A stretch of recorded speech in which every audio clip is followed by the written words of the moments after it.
Bonjour tout le monde.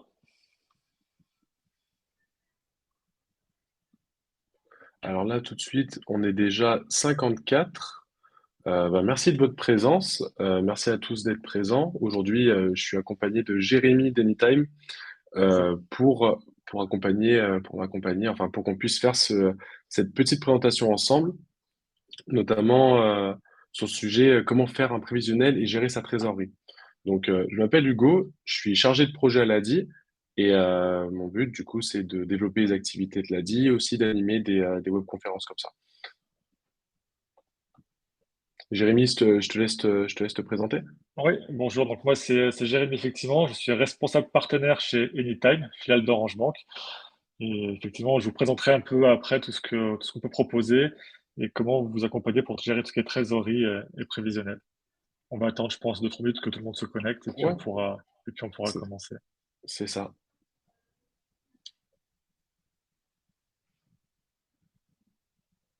En tout Et cas, je vois que vous d'ailleurs, avez compris le chat. N'hésitez pas si vous avez à chaque fois si vous avez des questions dans le chat de les noter.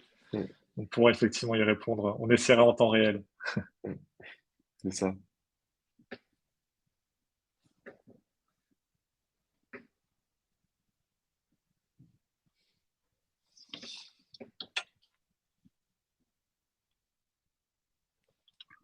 Bon, là, le nombre monte encore un petit peu. Allez, on attend encore une petite minute après on démarre, ça vous va? Pour les retardataires?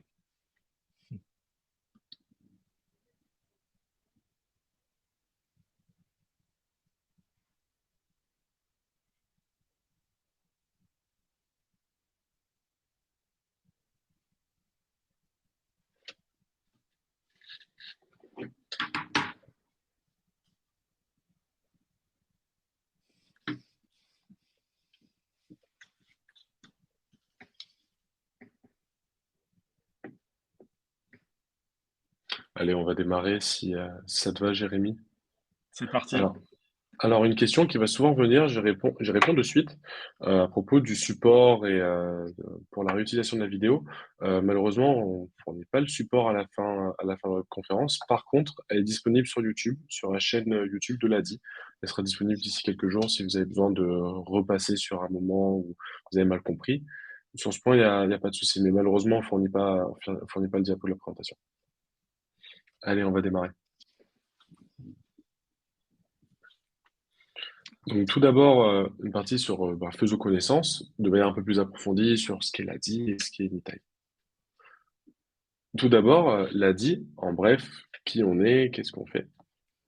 Donc l'ADI, en fait, on est une association qui existe depuis plus de 30 ans et nous défendons l'idée que tout le monde peut entreprendre s'il a accès à un crédit bancaire et à un accompagnement professionnel personnalisé et un crédit qui repose sur la confiance. En fait, notre but, nous défendons vraiment l'idée que tout le monde peut créer son propre emploi, tout le monde peut accéder à l'entrepreneuriat et tout le monde peut y arriver s'il est accompagné dans de bonnes conditions. Et donc l'association, on est reconnu d'utilité publique et, euh, et nous sommes présents dans toute la France. Aujourd'hui, on a financé 160 000 personnes, on est présent dans 180 antennes, y compris en Dom-Tom, en Île-de-France, soit en région rurale, en Bretagne. Et on est 800 salariés, il y a 1100 bénévoles qui nous accompagnent à faire toutes ces missions. Également, l'ADI, ce qu'on propose pour les financements, c'est des financements qui peuvent atteindre 12 000 euros, qui peuvent être accompagnés de prêts d'honneur, c'est-à-dire des prêts qu'on fait avec nos fonds propres sans taux d'intérêt. Et également, ça peut être accompagné de primes du gouvernement, d'avances remboursables dans le cadre de partenariats avec certaines entreprises, des prêts de l'État, des prêts de collectivités. En tout cas, le prêt ADI vient rarement seul, il est souvent accompagné d'un autre produit de financement. Et également, l'ADI, ce qu'on propose, c'est un accompagnement gratuit, comme je disais, avant, pendant et après la création. L'ADI, si vous voulez solliciter votre conseiller, votre bénévole, votre référent à l'ADI, il n'y a aucun problème. On est là pour vous aider dans toutes les démarches liées à l'entreprise, notamment les démarches administratives, comment faire sa comptabilité, sa gestion, etc. Donc sur ça, l'ADI, on est là, comme je disais, avant, pendant et après la création. Là, je vais laisser la parole à Jérémy qui va présenter Anytime. Merci Hugo. Donc rebonjour pour les nouveaux arrivants. Donc effectivement, Anytime, on est une fintech qui a été créée en 2014 et acquise en 2021 par Orange Bank. Donc depuis 2021, on est filiale à part entière de Orange Bank. On compte 80 employés d'ici 2022, même un peu plus maintenant cette année. Notre vraie volonté, effectivement, c'est d'accompagner tout ce qui est créateur d'entreprise, associations, entreprises déjà créées et indépendants dans la création de leur compte professionnel en ligne, dans la gestion de leurs dépenses, l'encaissement de leurs clients, et tout ça pour également optimiser la trésorerie ou encore automatiser la comptabilité. Voilà. On a pour l'instant convaincu plus de 100 000 utilisateurs actifs grâce à notre application qui est très très simple, des frais bancaires qui sont très réduits, des frais de commission très réduits par rapport à une banque traditionnelle et un vrai accompagnement terrain. Là où on se rejoint beaucoup avec l'ADI, en fait, c'est on a beau être une fintech et né dans le web, on est une vraie équipe humaine et vous aurez toujours des gens au téléphone pour vous conseiller, qui connaissent votre métier et vos enjeux. Ça, c'est un vrai point d'honneur pour nous, effectivement, de mettre une personne en face de chaque personne pour discuter, et pas seulement un robot. Encore une fois, le chat est ouvert, donc n'hésitez pas si vous avez des questions pour les noter. Alors, une fourchette de prix, je ne vais pas vous les donner maintenant, effectivement, mais par contre, vous aurez toutes nos coordonnées à la fin et on pourra en discuter derrière sans problème, Mélissa.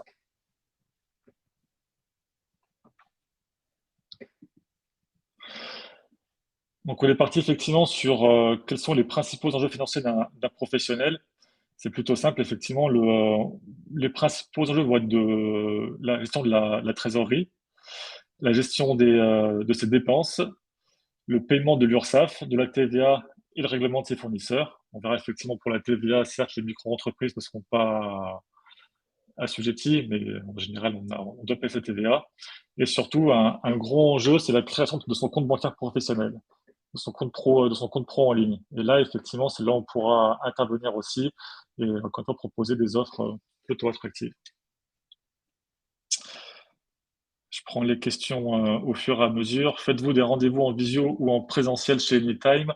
On le fait principalement en visio maintenant. Alors, petite question technique d'Orly à propos du son. Normalement, tout le monde a du son, donc il faudrait, je pense, essayer de regarder le réglage de l'ordinateur.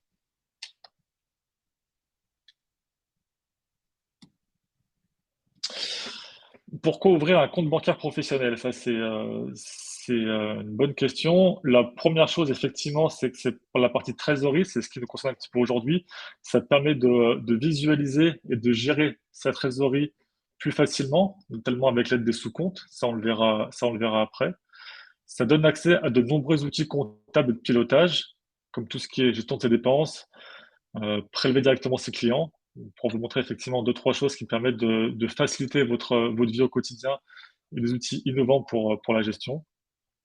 Ça permet surtout de séparer les flux pro et perso. C'est, à mon sens, ultra important d'avoir une gestion claire, effectivement, et d'avoir un côté son compte perso, de l'autre côté son compte professionnel pour avoir vraiment une vraie vision des flux de chaque côté et de ne pas être tenté de mélanger pro et perso et du coup, bah, voilà, perdre un peu de trésorerie de ce côté-là.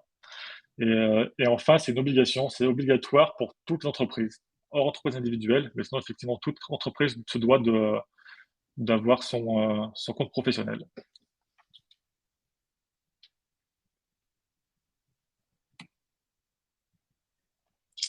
Sur la partie sous-compte, effectivement, et c'est là que c'est très intéressant, on est directement inspiré de la tirelire. C'est que plutôt que d'avoir son compte professionnel avec tous mes revenus et ma trésorerie intégrée, en fait, le sous-compte vous permettra d'isoler la trésorerie et pour anticiper effectivement tout ce qui est frais et charges connus.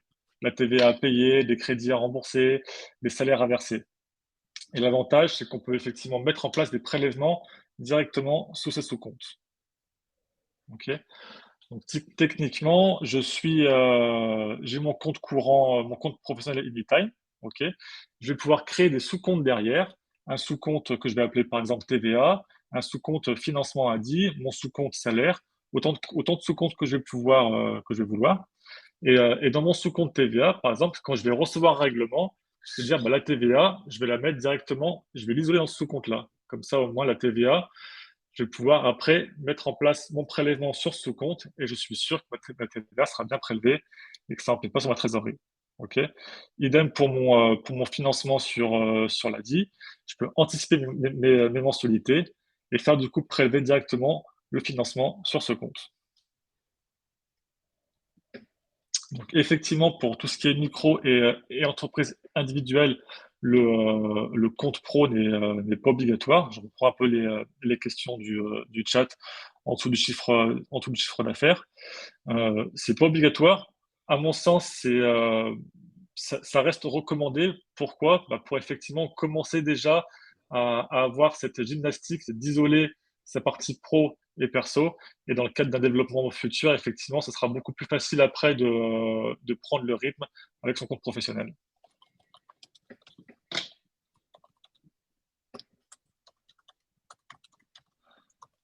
Je lis le message de Rachel sur la loi Pacte, qui est très très clair. Merci beaucoup.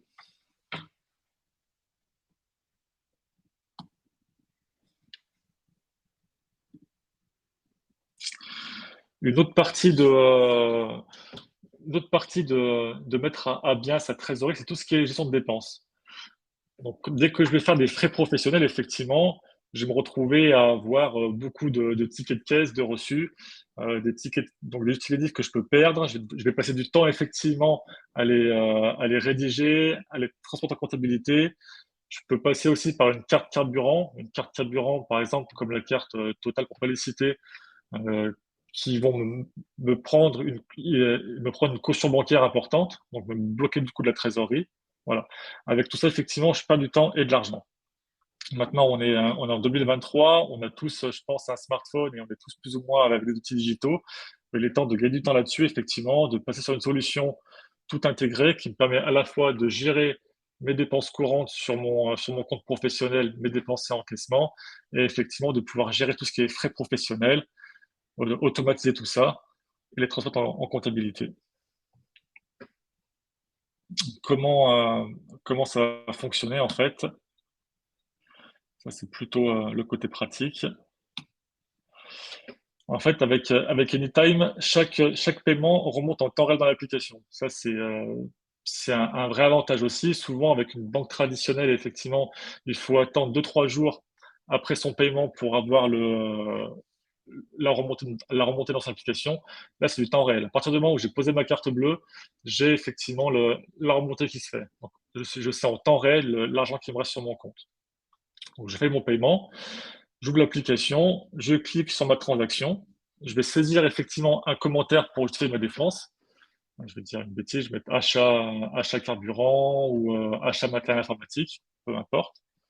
Je saisis ma dépense. Derrière, avec mon smartphone, je vais prendre en photo mon justificatif. C'est super important. Le justificatif, il est automatiquement, effectivement, affecté à la transaction et ma note de frais, enfin, ma dépense est terminée, en fait. Là, l'avantage, c'est qu'en plus, le justificatif, il est archivage légal pendant 10 ans coffre-fort. Le ticket, je peux le jeter, le perdre. J'ai pu avoir la boîte à chaussures avec tous mes justifs. Voilà. Du coup, je peux transférer tout ça à mon expert comptable qui pourrait avoir accès directement. Geoffrey, je remonte un petit peu. Appli, OK, mais avez-vous un site internet complet? Et oui, effectivement, on a les deux. On a la partie application, donc sur le smartphone, et on est full web en fait. Donc ça marche aussi bien sur un smartphone, Android ou Apple, que sur tablette, et également sur Mac ou sur un navigateur Mac ou, euh, ou Windows sur PC. Donc ça prend les deux. Effectivement, c'est plus confortable de gérer sur ordinateur, mais des fois, en mobilité, c'est pratique aussi de l'avoir sur l'application. Linux aussi, à partir du moment où on a un navigateur, on a un full web en fait. À partir du moment où on a un navigateur web, on sera bon.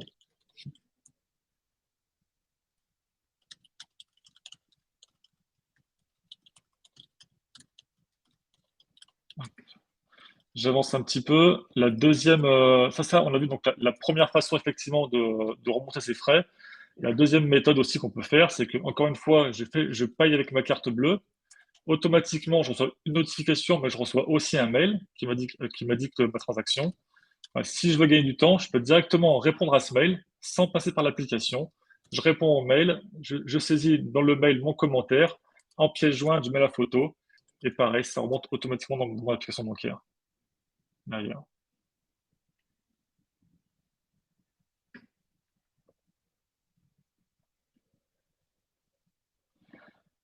Voilà pour ça. J'espère que ça a été clair pour vous. Si vous avez des questions, n'hésitez pas. Sinon, encore une fois, vous aurez mes coordonnées à la fin pour voir tout ça. Je reprends. Oui, ces applications sont payantes. Non, ces applications sont gratuites enfin, sont comprises pardon, dans notre offre. On peut se connecter de partout. Je te remercie, Jérémy, d'avoir présenté tout ça. Effectivement, nous l'a dit, on a fait appel à Anytime et à Jérémy parce qu'ils ont une expertise qu'on n'a pas sur la gestion des comptes professionnels, parce que nous, on ne fait pas de comptes professionnels. C'est pour ça que c'est intéressant. On essaie le plus possible de s'associer avec des partenaires qui ont des expertises qu'on n'a pas pour apporter les meilleurs conseils. Moi, je prends la suite sur notamment la partie comment faire un plan de financement. Donc, pour faire un plan de financement, en fait, pour faire un plan de financement, tout d'abord, il faut commencer par chiffrer ses besoins, ce qu'on va acheter, et ses ressources, ses moyens. C'est-à-dire les besoins, ça peut être l'investissement, ça peut prendre plein de formes, ça peut être le véhicule, ça peut être du matériel, des frais de démarrage, des réparations de matériel, assurance, du stock. Par exemple, si vous vendez des marchandises, il vous faut du stock pour démarrer, et une trésorerie de sécurité. Les ressources, à l'inverse, c'est ce qu'on a pour commencer son activité d'entrepreneur. Du coup, en général, il y a toujours un petit peu d'épargne. Si, imaginons, vous avez votre famille qui vous soutient, vous pourrez compter sur l'apport familial. Et également, il y a l'emprunt que vous pouvez faire à l'ADI pour justement couvrir les frais de démarrage de votre activité. Du coup, le plan de financement, c'est super important parce que ça va vous permettre de savoir combien il vous faudra et de combien vous avez besoin pour démarrer votre activité. Ça, c'est un chiffre important à connaître parce que si vous démarrez en étant sous-financé, vous allez vous retrouver très rapidement bloqué parce que va vous manquer peut-être des marchandises, du stock, des choses comme ça, de la trésorerie de secours. Du coup, au premier coup dur, ça va être compliqué. Et à l'inverse, il ne faut pas non plus faire un surfinancement parce que le souci, c'est que les mensualités d'un prêt potentiel seront plus élevées. Par exemple, en exemple de plan de financement, là, on voit que la personne a besoin de 6 776 euros. En fait, elle a chiffré pour démarrer, j'ai besoin, première ligne, 6 676 euros. Du coup, elle a chiffré avec, par exemple, du dépôt de garantie, un achat de véhicule, la trésorerie de sécurité, du stock, etc. Et elle a, de son côté, 2 000 euros d'apport personnel ou familial. Du coup, quand on fait 6 776 moins 2 000, ça fait 4 776. C'est le montant qui lui reste, qu'il lui faut pour pouvoir démarrer. Et sur les 4 776, du coup, elle peut compléter le reste à l'ADI pour pouvoir emprunter cette somme qui lui manque pour pouvoir démarrer son activité. Donc, vous voyez là, en soi, un plan de financement, c'est quand même plutôt facile à faire. Vous pouvez faire ça vous-même si vous voulez démarrer. Vous pouvez vous dire, ben, de quoi j'ai besoin, combien ça coûte et combien j'ai de mon côté pour pouvoir financer ça. Vous faites tout ça. Et du coup, ça vous donne à peu près, de manière très précise, le montant qui vous manque pour démarrer votre activité. Et ensuite, comment réaliser un plan de trésorerie? Parce que là, on vient de voir qu'est-ce qu'est un plan de trésorerie. Maintenant, on va voir comment le réaliser de manière un peu plus précise. Du coup, maintenant que vous avez fait un plan de financement, on va voir est-ce que les entrées d'argent vont payer toutes les charges, c'est-à-dire toutes les entrées d'argent, c'est-à-dire ce que vous avez gagné grâce à votre activité. Est-ce que ça va payer vos charges personnelles, type votre loyer, votre crédit, votre facture d'EDF, vos courses, vos assurances, etc. Et est-ce que ça va payer aussi vos charges d'activité professionnelle, par exemple le carburant, les assurances, le stock, votre loyer si vous avez un local, par exemple, la publicité, etc. Du coup, il faut tout d'abord se dire, il faut couvrir déjà des charges et aussi se rémunérer avec un salaire qui va permettre de payer les charges perso.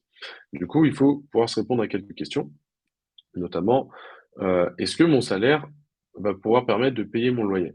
mon électricité, mon gaz, mes crédits, mes de essence, etc. Parce que ça permet de se fixer un seuil sur lequel on peut se dire, OK, là, il faut que tous les mois, je dégage tant de salaire. Imaginons, vous avez 500 euros de loyer, 500 euros de charges diverses et vous payez 500 euros pour les courses. Il faut que vous vous disiez, il me faut 1500 euros de salaire par mois pour que mon activité soit juste me permettre de couvrir mes charges. Et c'est important, du coup, le plan de trésorerie, en fait, permet d'anticiper ça. Et si vous démarrez sans faire de plan de trésorerie, le problème, c'est que vous allez vous rendre compte de ce qu'il vous faut en exerçant, donc de vos besoins tous les mois en exerçant. Et là, c'est un problème, c'est en cas de coup dur, ça, vous n'avez pas vraiment de filet de sécurité. Et également, ça vous permet de voir, vous dire, OK, bon, bah là, il me faut tant d'argent par mois, du coup, il faut que je mette telle intensité dans mon activité. Et donc le plan de trésorerie, c'est comme j'ai dit, ça reste important, c'est quelque chose qu'il faut anticiper. Et également, la trésorerie de sécurité, ça aussi. En fait, la trésorerie de sécurité, c'est 2 à 3 mois de charges fixes de votre entreprise ou de votre perso, qui sont mises de côté afin d'avoir de l'argent sur le compte en banque en cas de coup dur. Imaginons vous tombez malade, imaginons vous cassez une jambe, imaginons, enfin je l'espère pas en tout cas, mais imaginons vous avez un problème quelconque ou même juste votre activité tourne moins bien à un moment donné, ça peut arriver. Euh, Ce qui est important, c'est d'avoir 2, 3 mois d'avance pour couvrir ça et pas être directement dans le rouge au moindre coup dur. Parce que là, le problème, c'est si vous êtes dans le rouge, vous n'avez pas de quoi, par exemple, racheter du stock ou de quoi payer vos charges. Le souci, c'est que très vite, vous pouvez arriver à un moment où votre activité ne pouvez plus exercer. Et c'est pas ce que, si vous voulez devenir entrepreneur, c'est pas ce que vous voulez, j'imagine. Vous voulez exercer votre activité. Donc, c'est important d'avoir de la trésorerie de sécurité. Et il faut la compter dans le plan de financement. Ça, c'est important. Quand vous avez fait toutes vos charges, combien ça vous coûte tous les mois de payer votre loyer, votre carburant, etc. Et aussi vos charges liées à votre activité, votre stock, votre électricité de votre activité, par exemple, votre site internet si vous en avez un, etc. Là, il faut que vous ayez 2 à 3 fois de cette somme de côté, de la trésorerie de secours ou de sécurité. Et également, pour une entreprise, les questions qui se posent par rapport à un budget personnel sont à peu près les mêmes. Il faut se dire, est-ce que j'aurai assez d'argent pour acheter du stock? Par exemple, chez vous, vous vous dites, est-ce que j'aurai assez d'argent pour acheter mes courses, pour acheter des vêtements, etc. Euh, Est-ce que vous allez pouvoir payer le loyer de votre boutique, si vous avez une boutique? Là, c'est pareil pour votre loyer de votre logement. Est-ce que vous allez pouvoir rembourser le prêt de l'ADI? Parce que aussi, ça reste un financement, du coup, fait partie de vos charges tous les mois. Dire tous les mois, ça va, imaginons que vous avez une mensualité à 150 euros, ça vous fait 150 euros de charge en plus. Et du coup, il faut se demander, est-ce que, avec l'activité, je pourrais rembourser le prêt, rembourser toutes les charges? Et également, du coup, ça permet de voir, est-ce qu'on pourra faire assez de ventes, on pourra dégager assez de revenus pour payer toutes ces charges? Et également, combien il faut que je vende pour payer toutes ces charges? Par exemple, vous êtes, un petit exemple assez rapide. Vous êtes dans la vente de biens et services, vous vendez sur des marchés des bijoux. À produire, il vous coûte 2 euros et vous les vendez 10 euros. C'est-à-dire que vous avez 8 euros de marge par bijou vendu. Ça veut dire que si vous vendez 100 bijoux, vous avez 800 euros pour vous. Après, bien sûr, il faut payer toutes les charges, etc. Donc là, vous avez 800 euros pour vous.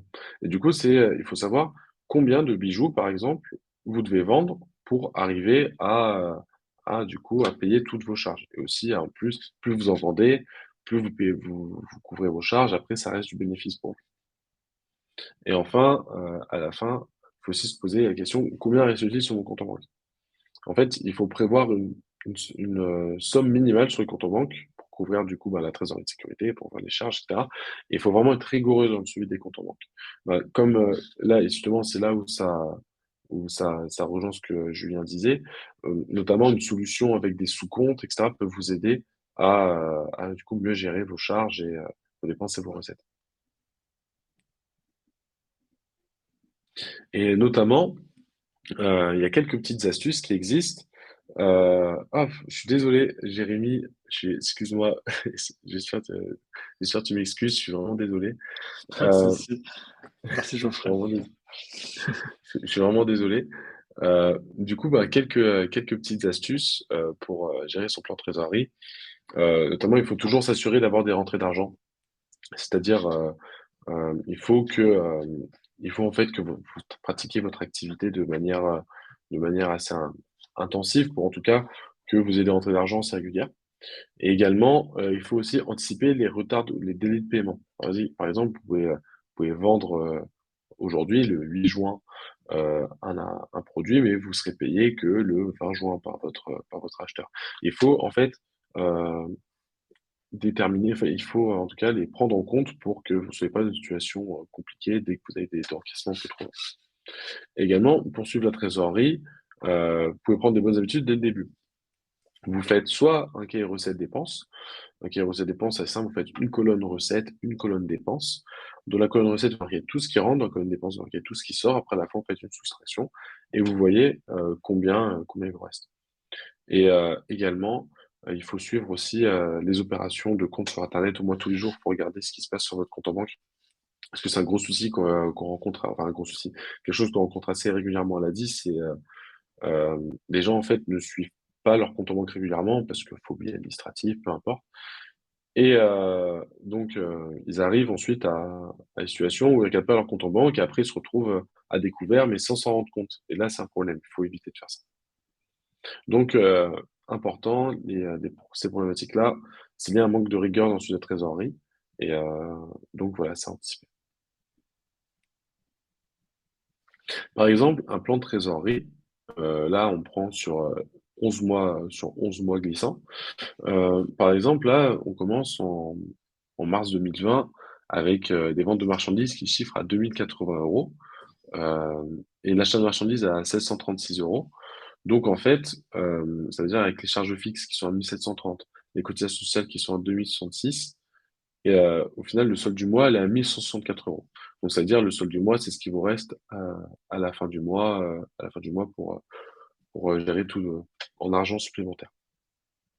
Euh, alors, pour revenir, Océane, la webconférence est disponible sur YouTube, vu que vous êtes à un peu de retard, il n'y a pas de souci, vous pourrez suivre ça sur YouTube. Et donc, pour revenir à un exemple en trésorerie, également, là, en fait, vous pouvez voir, si vous voulez, vous pouvez prendre une capture d'écran, en tout cas, ça sera disponible.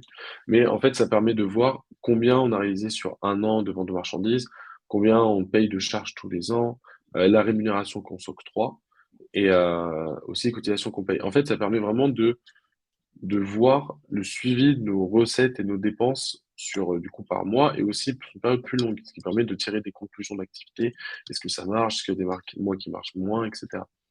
Par exemple, là, on voit sur l'activité qu'on observe, de octobre à février 2021, on voit une forte progression de la vente de marchandises. Du coup, euh, aussi qui se traduit par progression de l'achat de marchandises, puisque du coup, c'est corrélé. Et également, ça se voit par aussi le total des encaissements qui du coup est supérieur. Donc on le voit ça à la dernière ligne solde du mois, où par rapport au début d'activité, en fait, il est bien plus important. Mais la personne, ce qu'elle a fait dans cet exemple de plan de trésorerie, c'est qu'en fait, ses dépenses, enfin son salaire, il a resté le même, que ça soit du début d'activité à la fin de la période observée. Parce que du coup, comme ça permet de mettre de côté, et d'acheter plus de marchandises, donc de développer son activité.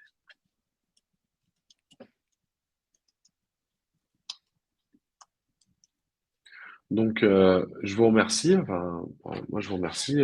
On a essayé de vous présenter avec Jérémy au mieux comment un courtier professionnel gérer sa trésorerie. Euh, N'hésitez pas, si vous avez des questions, posez dans le chat, on pourrait y répondre. En tout cas, là, vous avez nos coordonnées. Je vous invite à faire une capture d'écran si vous voulez pour joindre Ladi ou Jérémy directement à Anytime. Ouais, effectivement, mon prénom c'est Jérémy et mon nom c'est Julien, d'où la petite bafouille d'Hugo, c'est normal. Alors, il y a une question de Morgane Davrieux. Dans les charges fixes, inclut les charges d'entreprise ou aussi nos charges personnelles. Alors, moi, je vous recommande de diviser vos charges d'entreprise et vos charges personnelles. Parce que en fait, vos dépenses d'entreprise ne sont pas vos dépenses personnelles. Et par exemple, si vous faites un plan de trésorerie, vous mettez une partie charge perso et une autre partie charge professionnelle. Et c'est important de diviser. Même si au final, ça reste des charges et c'est des choses qu'il faut payer tous les mois. En tout cas, il faut diviser les dépenses et les recettes perso et dépenser les recettes.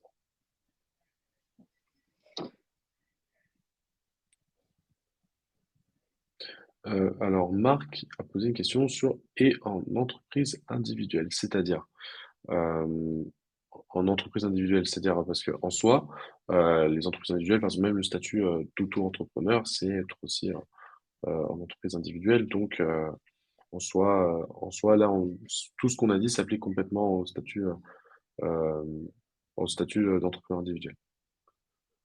Pour Christelle Robineau, j'ai besoin d'aide pour faire un budget prévisionnel. Y aurait-il un webinaire à ce sujet? Alors, pour faire un budget prévisionnel, où vous serez accompagné vraiment avec quelqu'un qui vous fera, moi je vous conseille, je vous invite fortement à aller sur le site www.adi.org.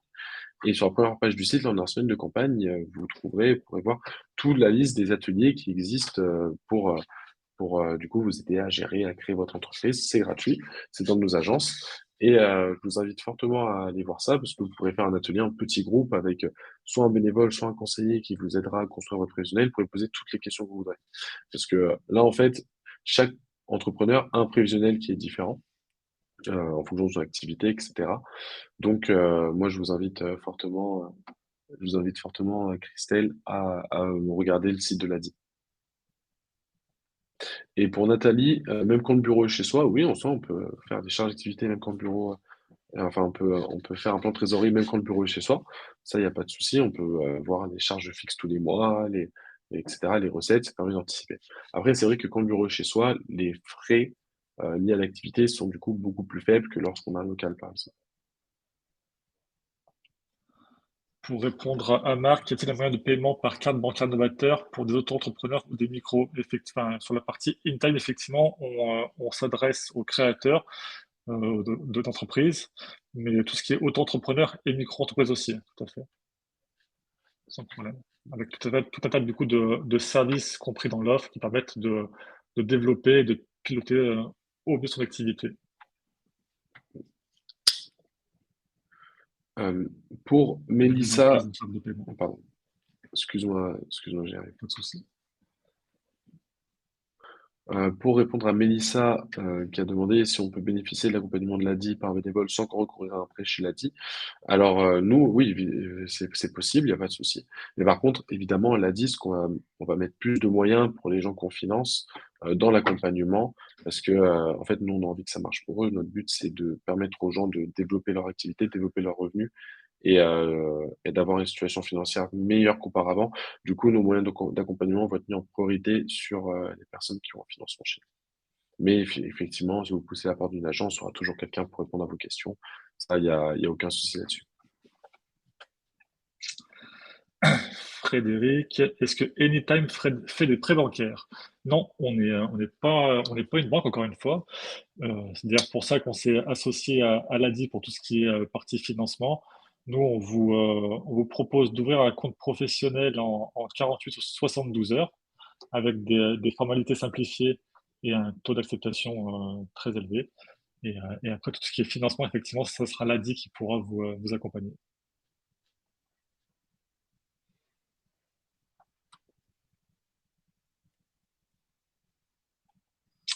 Est-ce que Anytime permet de déposer des encaissements en liquide? Chloé, merci pour la question. Non plus, on part du principe où effectivement, il y a de moins en moins d'espèces qui circulent et clairement, on milite pour ça aussi. Donc non, on est très digitaux avec tout ce qui est effectivement outils de règlement digitaux, que ce soit carte bleue, soit prélèvement, soit d'encaissement, mais pas d'encaissement d'espèces.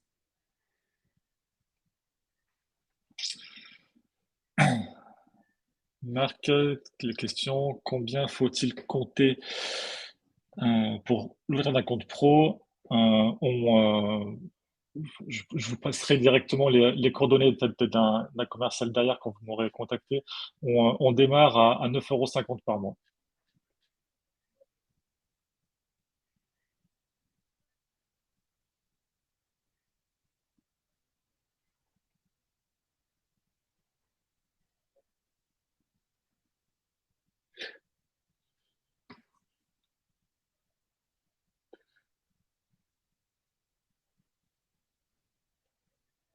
Alors, pour répondre à Rida, pour le business, les chiffres peut-il être en graphique camembert ou autre? Oui, ça y a pas de souci, vous les présentez comme vous voulez. En soi, si vous faites des chiffres sous Excel, vous pouvez facilement après choisir l'option de graphique et vous pouvez mettre en camembert, en diagramme, etc. Mais sinon, si vous avez des difficultés à faire ça, en soi, bah, comme je l'ai dit, vous pouvez aller pousser la porte d'une agence ADI. Il y aura et prendre rendez-vous avec un bénévole qui pourra vous accompagner à faire, à faire un plan de trésorerie et un plan de financement.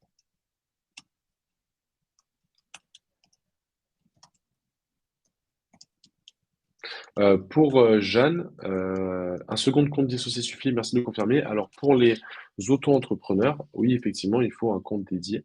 Mais il faut un compte en banque dédié. Là, c'est ce qu'on recommande très, très, très, très fortement, de pas mélanger les comptes pro et perso.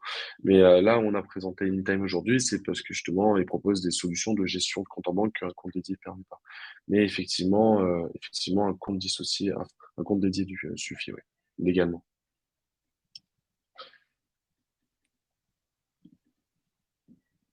Pour la part charge pro, charge personnelle en entreprise individuelle, là, tout ce qu'on s'applique, pareil, en entreprise individuelle, c'est-à-dire par exemple, le statut d'auto-entrepreneur le plus connu, ça s'applique complètement, donc il n'y a pas de souci. Pour le nom du site internet d'Anytime, je pense, que vous tapez juste Anytime pour Alexandra Baudry. Anytime. L'adresse c'est nity.me, simplement. Encore une fois, vous avez mes coordonnées, hein. Si vous voulez être en relation, passez par moi et je ferai le lien sans problème. Pour la journée portes ouvertes de l'ADI du vendredi 9 juin, alors, Mélissa demande quels sont les horaires pour la journée portes ouvertes de l'ADI qui se déroulera le vendredi 9 juin. Donc pour cette journée portes ouvertes, c'est toute la journée. Vous pouvez pousser les portes de l'agence de 9h à 17h, l'agence la plus près de chez vous.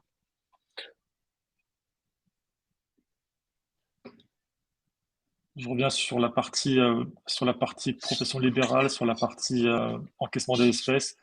Donc effectivement, encore une fois, on propose pas l'encaissement des espèces. Par contre, ça permet de faire le lien avec la question de Christian.